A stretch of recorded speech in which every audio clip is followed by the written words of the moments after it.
Bienvenido a la serie Gálatas de la Iglesia Cristiana El Olivar en Bogotá, Colombia. Esperamos que Dios hable a tu vida, así como ha hablado a la de nuestra comunidad. Hoy con la prédica. El Evangelio revelado. Gálatas 1, del 10 al 24. Por Ilse Duarte. Dios sigue siendo el mismo que nos presentaron a nosotros en algún momento de crisis, el mismo en el cual de pronto muchas personas, gracias al Señor, conocieron casi que desde el nacimiento. Ese Dios que se revela de muchas maneras y que recibe de cierta manera ataques de una y otra parte a lo largo de la historia, lo hemos visto, pero no, Dios es Dios personal, Dios es un Dios de intimidad, Dios es un Dios que se deja ver cada vez de maneras diferentes. Y bueno, me da alegría, me llena de gozo el corazón y también de un poquito de nervios porque después de todo eso uno que viene a decir, ¿no? Pero sí estaba, desde que comenzó hoy el culto me di cuenta que Dios siempre tiene todo bajo control. Yo dije, Juan, ya predicó lo que yo voy a predicar, yo pues ya qué voy a decir. Porque voy a empezar hablando acerca de la libertad cristiana. Cuando nosotros hablamos del Evangelio, el Evangelio en el libro de Gálatas, en la epístola a los Gálatas, se conoce como la Carta de la Libertad. Es un Evangelio que nos llama a libertad, a libertad. Pero entonces, cuando hablamos de libertad, nosotros decimos, bueno, ¿libertad de qué? ¿Qué es la libertad? Y pues ahí entraríamos en una cantidad de narrativas, ¿no? De diferentes puntos de enunciación, pues se podrían hablar muchas cosas, pero sí es cierto que nosotros tenemos que tener muy claro que el Señor nos llama a libertad y de eso vamos a hablar un poco. Pero desafortunadamente o también tristemente podemos decir, muchas veces esa libertad se ha convertido en un pretexto para que muchas personas quieran condicionar el Evangelio. El Evangelio se convierte a veces en un canje y canjear el Evangelio, la obra salvífica de Jesús por otras cosas, se convierte en un Evangelio falseado. Eso no es así, la palabra de Dios es muy clara. Y cuando la palabra de Dios nos habla, y lo vamos a estar viendo durante todo este tiempo que vamos a estar estudiando Gálatas, nos dice que las obras de la ley, es decir, las obras humanas, no son un canje para la salvación. Cristo ya pagó por nuestra salvación y eso es lo que Pablo quiere reiterar a lo largo de toda la carta, ¿no? Ese es el verdadero evangelio. Y él lo dice en el capítulo 1, hace 8 días el pastor hablaba de eso. Es el verdadero evangelio, el único evangelio, ¿no? Es que Cristo pagó por cada uno de nosotros y nos da vida eterna. Entonces, vemos que en el mundo tristemente, se quiere canjear ese regalo de la salvación con obras de la ley o obras humanas en las que cabe de todo. Religiones, ritualismos, dogmatismos, es decir, cualquier cantidad de normas a nivel religioso o de cualquier índole que lo que hacen es que se diluya realmente el verdadero evangelio.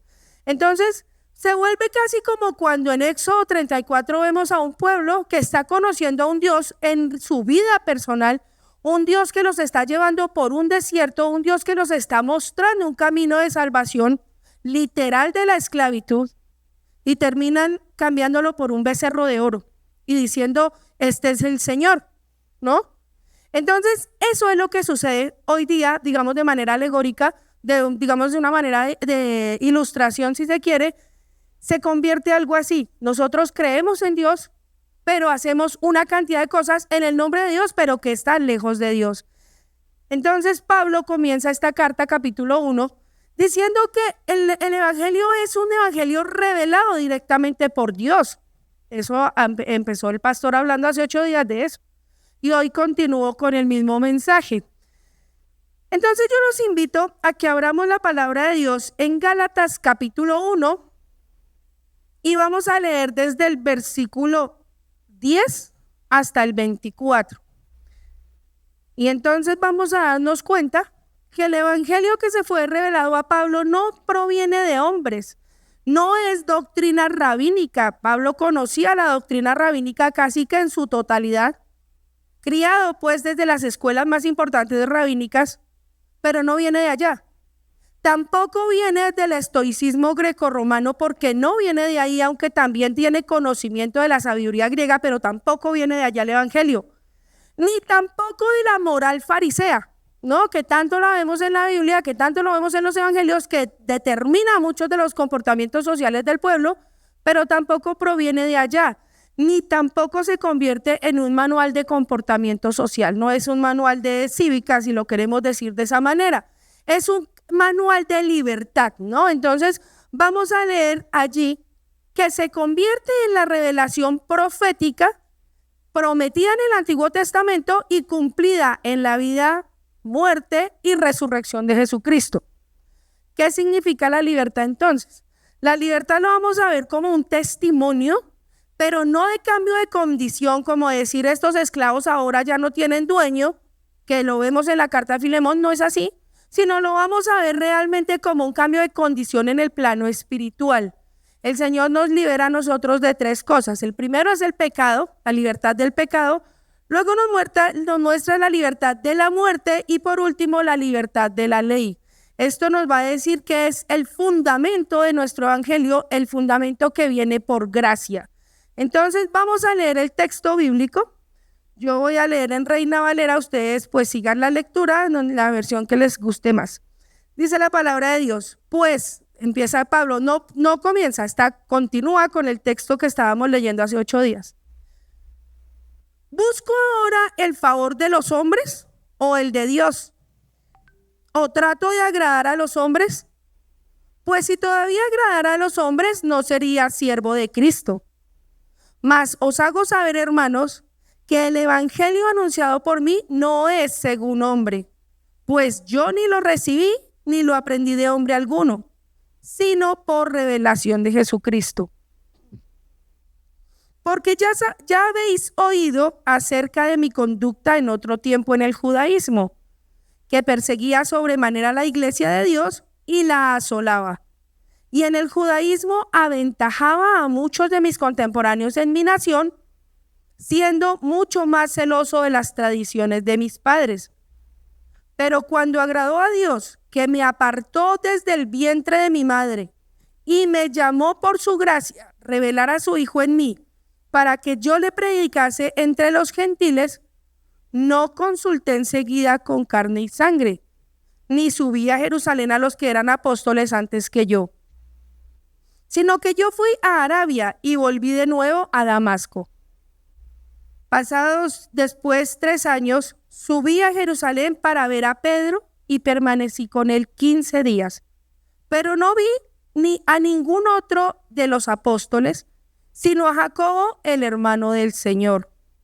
En esto que os escribo, he aquí delante de Dios que no miento. Después fui a las regiones de Siria y de Cilicia, y no era conocido de vista a las iglesias de Judea que eran en Cristo. Solamente oían decir, aquel que en otro tiempo nos perseguía, ahora predica la fe que en otro tiempo asolaba, y glorificaban a Dios en mí. ¿Ven?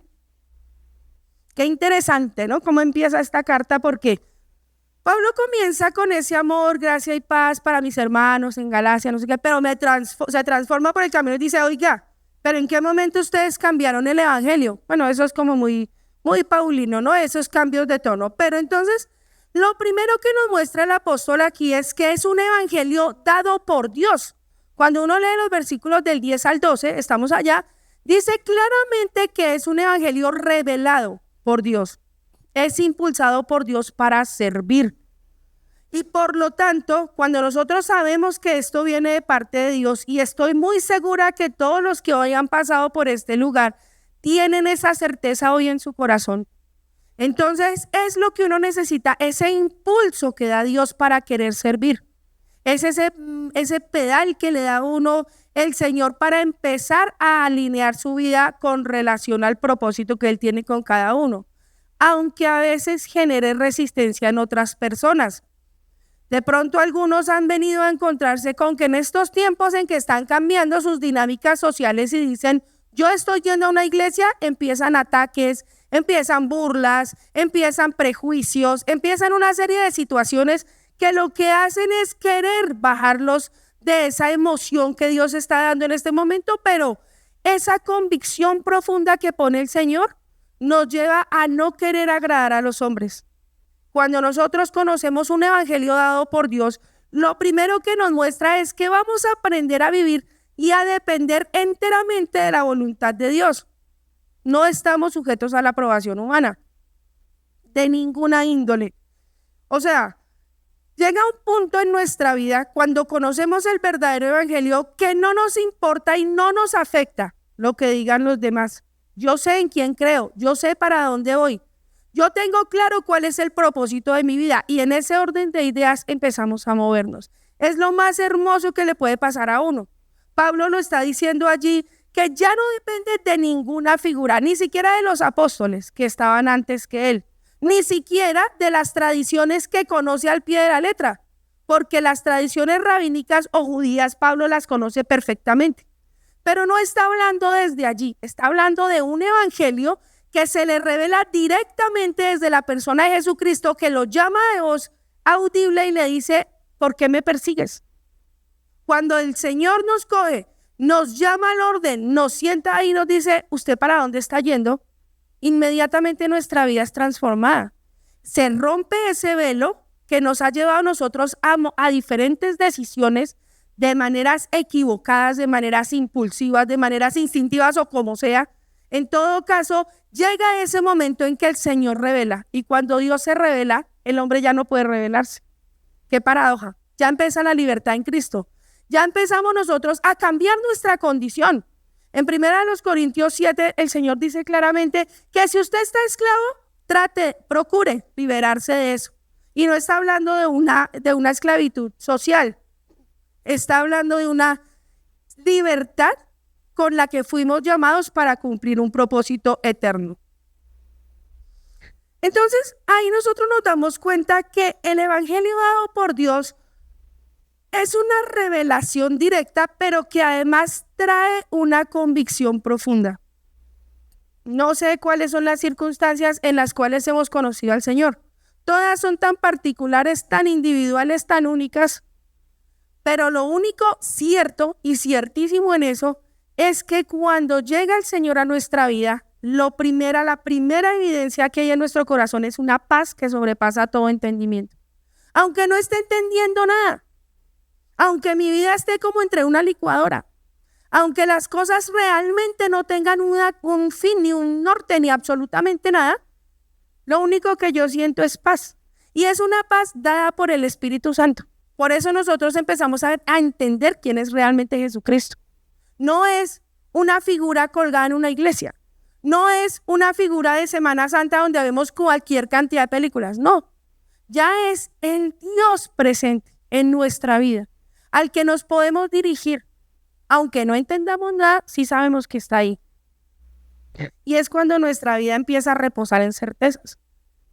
No sé para dónde voy, solo sé que Dios está. Y si Dios está, no me falta nada. Entonces, nuestro ministerio empieza no cuando a usted le dicen en una iglesia o un líder le dice, oiga, usted pinta como para misionero. No, eso es posterior a todo. Eso ya va por el camino. A usted el ministerio se lo da la fidelidad a Dios. Pero primero, usted reconoce que la fidelidad primero fue de Dios. Dios que se toma el tiempo de buscarlo a usted, de llamarlo, de traerlo y empezar a mostrarle un camino de paz. Ese es el verdadero evangelio, el evangelio que viene directamente de Dios. Luego pasamos a un segundo punto y es un evangelio transformador. El primero es un evangelio dado por Dios, pero ahora se convierte en un evangelio transformador. El verdadero evangelio, el evangelio revelado, nos empieza a poner a cada uno de nosotros en nuestro corazón un propósito y un sentido de vida. Es interesante cómo la gente redimida, la gente que conoce a Dios, automáticamente, sin que nadie le esté diciendo, sus prioridades cambian. Ya no es pasar el fin de semana echando Netflix o con vallenato venteado haciendo aseo, porque eso es importante hacerlo con vallenatos cristianos o como a usted le gusten, pero el punto es su prioridad cambia. Ya usted tiene un sentido de vida, un proyecto salvífico que empieza a compartir ¿Cómo? Como decía ahorita nuestro hermano, no sé qué versículo por ahí me dijeron, pero sé que es por ahí la cosa, ¿no? Porque aunque lo poquísimo que yo sepa, Dios lo empieza a usar. Eso es algo bellísimo. Porque muchas veces, y si ustedes se dan cuenta, un común denominador en los testimonios es eso. Gracias a tal persona que me trajo, gracias a la que él me compartió, que me enseñó, siempre hay un alguien ahí que está haciendo la obra. Que no sabemos en qué nivel vaya, pero sí sabemos que está con el Señor, porque está haciendo la obra. Eso es una evidencia de que está dependiendo de Dios. Hay un propósito y hay un sentido en todo lo que estamos haciendo. Ya yo hago las cosas no para poder mostrarme, para buscar aprobación, para poder mostrar en redes sociales, no. El sentido de mi vida cambia cuando yo conozco al Señor y se convierte en algo mucho más importante, y es anunciar a Jesús. ¿Cómo? Donde usted está, en el momento en que puede compartir una palabra, un mensaje, lo que sea, pero en ese momento usted empieza a conocer que el propósito real de la vida es anunciar a Cristo.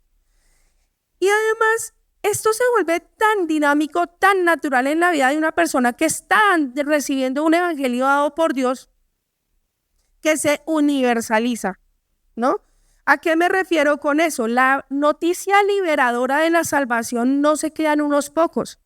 Cuando Pablo está dando esta palabra, esta epístola, le está hablando a un grupo que está, digamos, permeado por los judaizantes, que son otro grupo en ese momento, un subgrupo, que está diciendo, sí, Jesús, pero con estas cositas, unas tradiciones, unas dinámicas, unas normas que hay que seguir, etcétera, etcétera. Hoy día nos pasa parecido, ¿no? Entonces, la universalización de la noticia es quite todo prejuicio, hable usted con el que tiene al frente. Recordemos a Felipe y al etíope, o sea, pueda que sea el más tremendo que uno diga, no, yo a ese que le voy a hablar, yo a mi jefe que le voy a hablar, bueno, nos llenamos de temores. No, el evangelio dado por Dios nos da las pautas, las circunstancias, las oportunidades, todo para anunciarle a Cristo a todo el mundo, sin prejuicios, sin perder tiempo, sin volverse tampoco el más fanático. Yo tengo un amigo que dice que es más cansón que un evangélico con el teléfono de uno. Decía así, porque uno se vuelve intenso. No, con sabiduría, porque Dios transforma. Dios realmente transforma conductas y tradiciones morales. Ya uno dice, oiga, tan bonito, oiga, lo invitan a uno a un baby shower, ay, tan diferente esto, lo invitan a uno hasta un sepelio. La cosa es totalmente diferente cuando uno conoce al Señor. Las tradiciones morales, las conductas morales cambian totalmente. Cambian los comportamientos y las actitudes religiosas. Qué peligro volverse uno un religioso. La palabra de Dios no nos llama a ser dogmáticos ni a volvernos tan supremamente reduccionistas que volvemos nuestra Biblia en una serie de normas. No, la religiosidad hace daño. El verdadero evangelio transforma esas actitudes y esos comportamientos religiosos en una vida dinámica, que trae vida, que trae paz, que trae gozo, que trae alegría, que elimina toda postura autoritaria o arbitraria. A veces, y lo decimos muchas veces con vergüenza, nos encontramos con personas que predican el evangelio, pero con ciertas jerarquías, donde al pastor no se le puede hablar, donde para llegar allá toca pasar un camino del Calvario, mejor dicho, para poder pedir una cita con el pastor. Más fácil sacársela a Benedicto.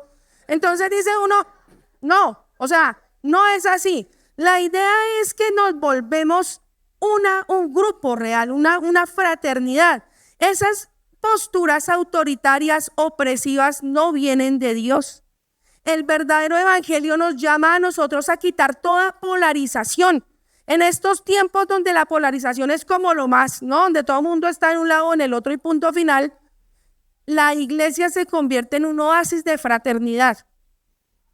Pero además nos quita todos nuestros prejuicios o etiquetas sociales. Cuando nosotros llegamos a un grupo, sea un grupo de una comunidad de fe o lo que sea, que se predique la palabra, tengamos en cuenta algo. Dios está presente en el momento en que usted siente el amor de Dios en los corazones. Es una evidencia. En Romanos 5:5 dice que el amor de Dios ha sido derramado en sus corazones por el Espíritu Santo que les fue dado. Si usted llega a un lugar donde le están diciendo vístase así, siéntese así, no haga esto, no diga aquello, no se ponga esto, tiene que servir de esta manera, póngale cuidado, porque seguramente hay cosas que están permeando el evangelio. No todo lo que suena a evangelio es evangelio. Tengamos cuidado. Hagamos como dice la palabra de Dios en el libro de los Hechos. La iglesia de Berea, todos escuchaban de muy buena gana, pero iban y lo examinaban a la luz de la Escritura.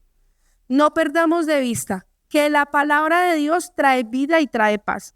Entonces, cuando nosotros hablamos de un evangelio transformador, nos vamos a dar cuenta que es un evangelio que tiende puentes, que llama a personas, que abraza con amor. ¿Sí? Eso es lo que, digamos que es la mejor manera de poder medir el nivel espiritual de un grupo. Entonces, por eso, cuando hablamos de evangelio decimos una nueva noticia, pero además es una buena noticia que trae salvación. Es la buena noticia que trae paz al corazón. Es la buena noticia de conocer un Dios cercano que sana, que salva, que restaura, que provee, que consuela, que acompaña, que enseña, que nos lleva por el camino del bien, que nos muestra un camino de bendición, que nos da una vida en plenitud, una vida eterna que comienza hoy. Si usted hoy viene por primera vez a una iglesia cristiana, primero le damos la bienvenida, segundo le decimos empieza su vida eterna, o por lo menos usted se hace consciente de su vida eterna. Porque todos somos eternos en el momento en que nacemos. El punto es dónde quiere pasar usted la eternidad, ¿ven? Tercer punto en esta rapidísima predicación que estoy corta de tiempo, es un evangelio de gracia. Y la palabra gracia es una palabra muy grande, realmente. Primero porque es el entender que Dios nos da sin que merezcamos nada. Es el amor de Dios en plenitud. Es que Dios nos escogió siendo, lo más vil, dice la palabra de Dios. Lo que nosotros no, porque todos estábamos destituidos de la gloria de Dios. Dice la palabra también. Todos, ninguno merecía nada. ¿Por qué estamos acá? Por la pura gracia, hermanos. Si ustedes nos conocieran o me hubieran conocido a mí, ustedes dicen, Dios es grande, de verdad. Entonces uno dice, es la gracia del Señor, no que se agrada en escogernos, porque es que Dios se agrada en escogernos, está lindo el Señor, de verdad. Y nos transforma, y Pablo lo dice allí, al perseguidor lo convirtió en apóstol, al que asolaba la iglesia lo convirtió en el predicador más grande de todo el mundo conocido hasta ese momento, que estuvo casi que en 3 continentes, ¿no? Qué tremendo. Es el Señor, que no obstante que Pablo caminó y predicó por todo lado, tuvo tanto convicción en su corazón, esa premura por dejar el evangelio, que él decía, yo soy deudor, y tan clara fue su conciencia que nos dejó 13 epístolas. Hoy conocemos, muchas de nuestras doctrinas vienen de la pluma de Pablo, eso es algo muy tremendo. O sea que un verdadero evangelio, el evangelio de gracia, supera una historia violenta, una historia donde, digamos, el hombre que asolaba, que mataba, que consentía, que hacía todo este tipo de cosas en el nombre de Dios, se convirtió en el predicador más grande que tuvo la historia en ese momento. Piense usted en su familia, piense en usted. Alguien decía hoy, a los puños arreglar las cosas, así por las buenitas, ¿no? Dios transforma. Dios nos transforma, Dios transforma historias violentas, Dios transforma heridas digamos, hasta del vientre, de historias completas, de familias destruidas, historias que traen angustia. ¿Yo qué puedo decir si es que en mi casa yo no sé ni qué es un beso? Dios restaura y transforma esas vidas violentas en cosas bellísimas. Porque ahí es donde nosotros recordamos, y lo dice en el texto bíblico, en el versículo 15 al 17, que me escogió desde el vientre de mi madre, dice Pablo. Y eso recuerda mucho a Jeremías. Jeremías era un profeta que siendo niño fue llamado, ¿no? Y se le dijo, no digas que eres niño, sino que ahora es el profeta de la salvación. Un profeta que vino a anunciar la salvación de un pueblo que estaba muy mal. Un pueblo que iba a pasar por el cautiverio, un pueblo que iba a ser demasiado lastimado. Y sin embargo, siendo un niño lo llamó, desde el vientre fue escogido. Pablo nuevamente repite esa historia, desde el vientre de mi madre fue escogido. Y peor Pablo, porque Pablo venía por el camino, mejor dicho, haciendo el mal. En el nombre de Dios, vuelvo y digo. O sea, no piense usted que su mundo es como ya para que me escoge el Señor, no. Usted ha sido llamado por gracia. Dios se agradó de tenerlo aquí hoy. Para Dios nada es casualidad. Y aún esos momentos de profundo dolor, esos momentos en donde su vida fue un completo caos, Dios lo convierte en herramienta para llegar a personas que están caminando por situaciones parecidas. ¿Quién puede hablar de algo? Pues quien lo ha vivido. ¿Quién puede comprender al otro? El que ha estado ahí. El que conoce ese dolor es el que más autoridad tiene. Entonces no diga todo lo anterior ni que sepan. No, porque en medio de todo eso vemos la gracia y la grandeza de Dios. El que estaba muerto en delitos y pecados, Dios lo restaura y lo pone como una nueva criatura. Eso es lo que llamamos el nuevo nacimiento, que en Gálatas nosotros lo vemos en 3:27, dice que ese bautismo nos reviste de Cristo. El bautismo como tal no, digamos que es nuestra señal pública de que estoy decidiendo hoy caminar con el Señor. ¿Hasta cuándo? Hasta cuando Él venga, si Dios permite. Pero recordemos que en Dios todo tiene un propósito, todo tiene un valor. Para el Señor nada es por añadidura, o sea, todo tiene un gran valor, amén. Y por último, en este punto de la gracia podemos decir que Dios nos capacita de manera personal. Dice, Dios me llamó a mí. Y si yo les contara cómo fue Dios llamándome a mí, de pronto alguna vez les he contado, fue una cosa realmente muy particular, demasiado particular.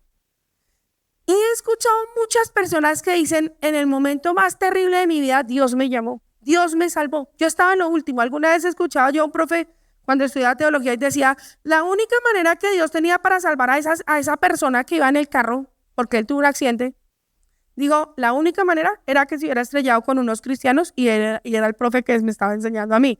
Él iba y se estrellaron los dos carros y fue ese señor que iba ahí al otro lado, dice que era un poquito calavera. Entonces, la única manera, decía él, la única manera era que un cristiano se estrellara con él porque no había más. Y Dios lo usó así. Entonces, no sabemos realmente. En Dios nada es casualidad. Solo sí sabemos que Dios lo hace de manera personal, de manera individual. Y con el tiempo, pues le cuento algo, Dios no tiene afán, el afán es suyo, ¿sí? Porque a Dios nada lo coge de afán, porque el tiempo para Dios no es nada. Para nosotros sí, para Dios no. Entonces, no se preocupe, todo pasará, porque Dios se toma su tiempo para formarnos a todos, amén. Por último, versículos 18 al 24, vamos a ver el último punto en el evangelio revelado. Es un evangelio que consolida. La palabra consolidación que es tan de nosotros, ¿no? Lo que nos está diciendo es que confirma la veracidad del evangelio. Cuando Dios a usted lo toma, lo transforma, lo pone a servir, a hacer todo por amor puro, usted se convierte en una confirmación del testimonio y produce fraternidad entre los ministros. Miren ustedes que si leemos nuevamente el pasaje lo vamos a ver. Pablo primero va a Arabia, dura unos años allá, luego vuelve, se encuentra solamente con 2 apóstoles, ¿cierto? Pero ya de oídas, las iglesias conocían a aquel que asolaba, ahora predica y glorifican a Dios, dice, porque ese saber que los demás están conociendo a Dios produce alegría en el corazón. Mire que no hay nada más bonito, y lo digo porque lo he vivido, cuando uno empieza a conocer a la gente que conoce el evangelio, ¿no? Que van por el camino y uno se da cuenta cómo se van sorprendiendo y van viendo todo, uy, tan lindo, uy, oiga, eso dice la Biblia, uy, no. O sea, eso a uno le da mucha alegría porque uno se va dando cuenta cómo se van formando, ¿no? Se va dando ese nutrir de a poquitos les van enseñando. Pero en ese poquitico que van recibiendo, Dios les va dando mucho más. Dios va llenando su corazón. les va dotando de sabiduría, está brotando el fruto del Espíritu, hay gozo, hay paz, hay fe, hay amor, cambia la persona, hay dominio propio, o sea, se empiezan a dar todas estas señales donde uno dice, ay, esa persona ya conoce al Señor, está en su primer amor, produce fraternidad, ay, tan lindos como se abrazan, ay, tan lindo me llamó, ay, todo eso, porque eso es parte de lo que somos como iglesia. Pero además, esta transformación apostólica glorifica el nombre de Dios, porque es que qué bonito cuando nosotros reconocemos que no somos nosotros como institución, sino que, no, es que las iglesias primero, bueno, ya llegó, ya se le hizo este punto, ya va para este, ya. Eso también se ve mucho. Pero recordemos que en el libro de Apocalipsis hay una carta a la iglesia de Éfeso que dice que todos lo hacían muy bien, pero había un pequeño problema y era que habían perdido el amor, ¿no? Y todo puede ser muy efectivo, pero tiene que faltar ese componente que es el Señor, el que produce amor en todo lo que hacemos. Cuando el ministerio se convierte en una carga, cuando el ministerio se vuelve, ay, toca otra vez, ay, ahora no me tocó, no, eso ya no está Dios ahí. Ojo, revisemos esas cosas, porque puede ser que el verdadero evangelio se haya empezado a permear por otras cosas. Entonces, no perdamos ese punto. No perdamos ese dejarnos sorprender por Dios. Dios produce fraternidad entre los ministros y no me refiero a ministros como a los solos pastores, sino que en la iglesia todos somos servidores. La palabra ministro significa servidor. Entonces todos servimos con el mismo amor. El que está en la puerta, yo alguna vez les contaba, yo llegué a esta iglesia, me pareció tan lindo, un poco de señores de saco verde, eso hace harto ya. Yo decía, oiga, yo veía una iglesia por allí entre un barrio que habían unos señores todos organizaditos de saco verde, pues vamos allá, con otra persona que yo venía.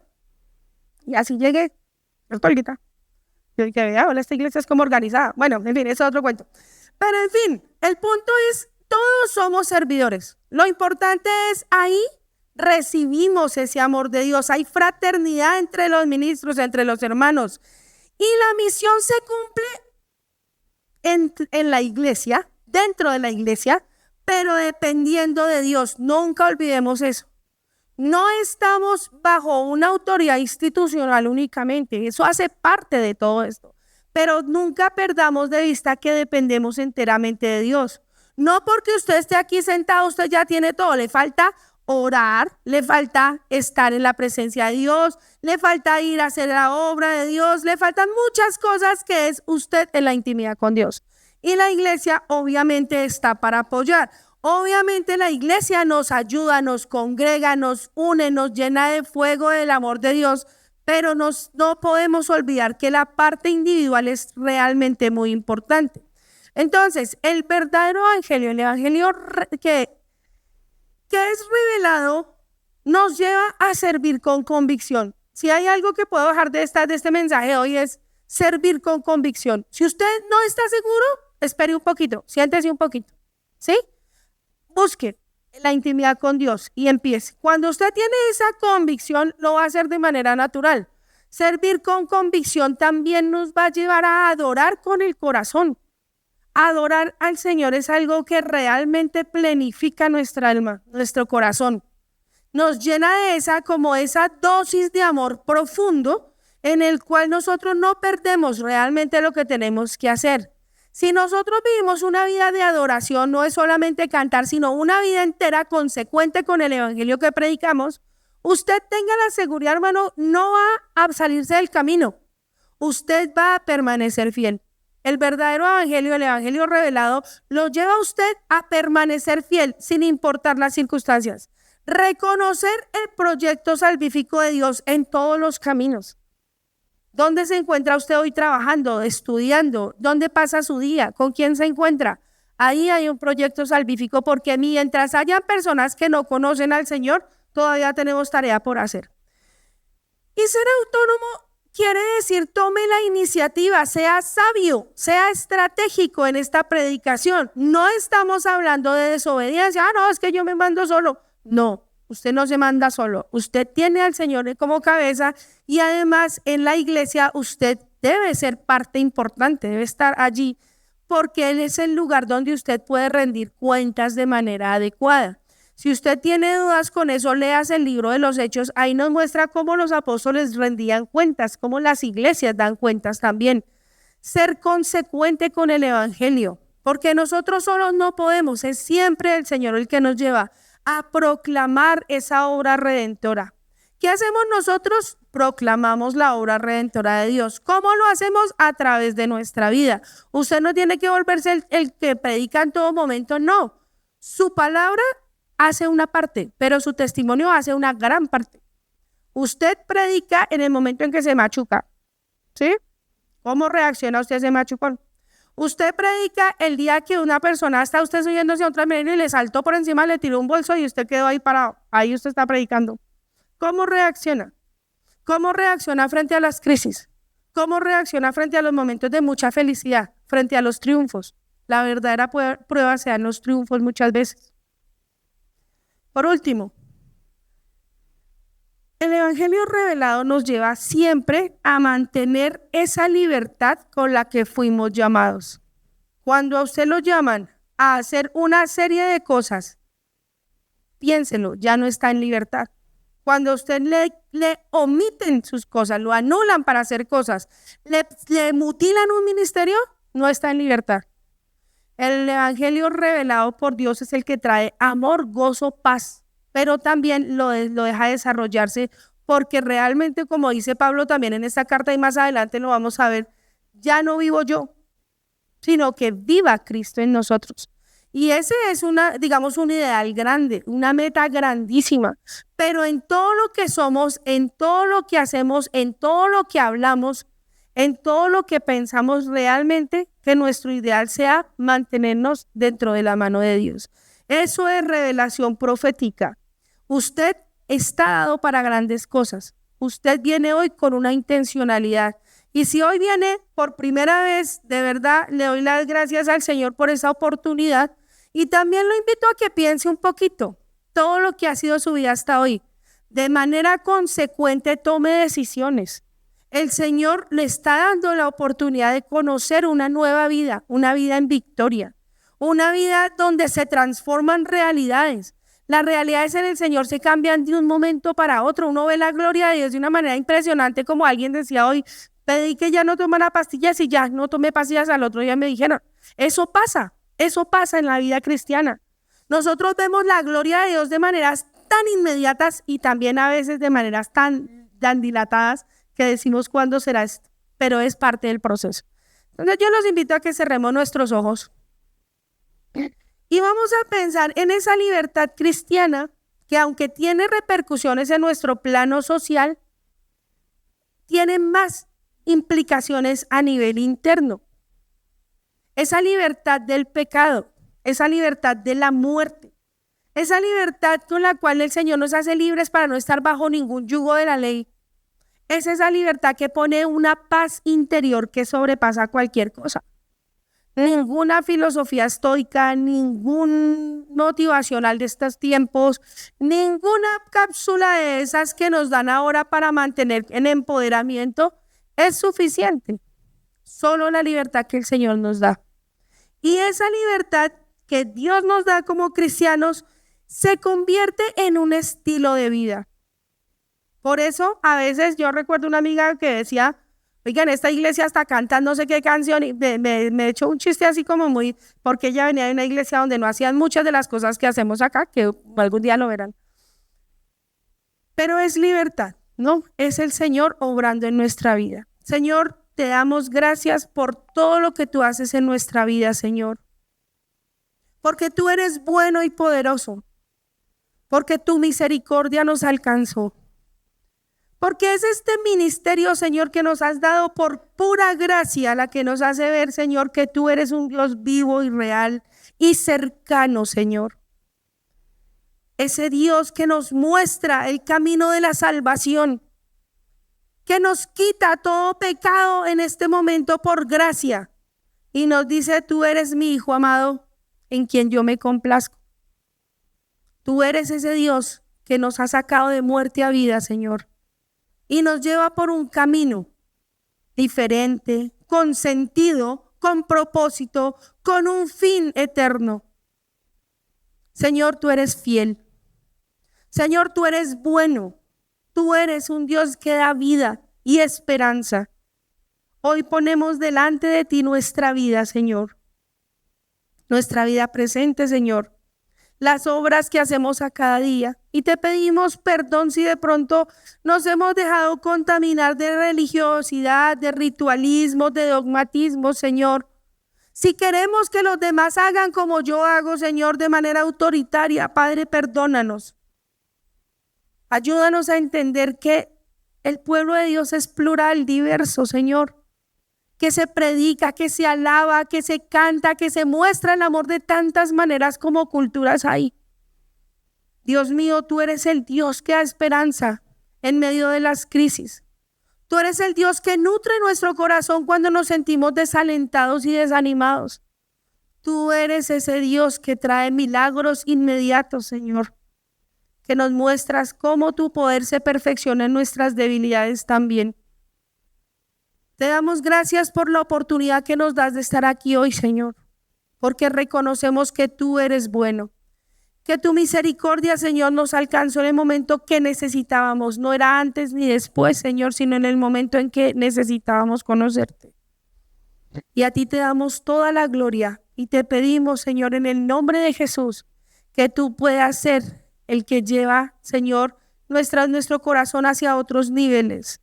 Que ese amor tuyo, Señor, que ha sido derramado en nuestro corazón pueda seguir adelante, Señor. Que no nos convirtamos en personas que predican solamente de palabras, Señor, sino que, como dice tu palabra, Señor, nos revistamos de ti. Que podamos tener ese corazón dispuesto para hacer las cosas que tú quieres que hagamos. Que podamos tomarnos el tiempo para conocerte. A ti te damos toda la gloria, Señor, toda la honra, porque tuyo es el poder y la gloria por los siglos y los siglos. Amén.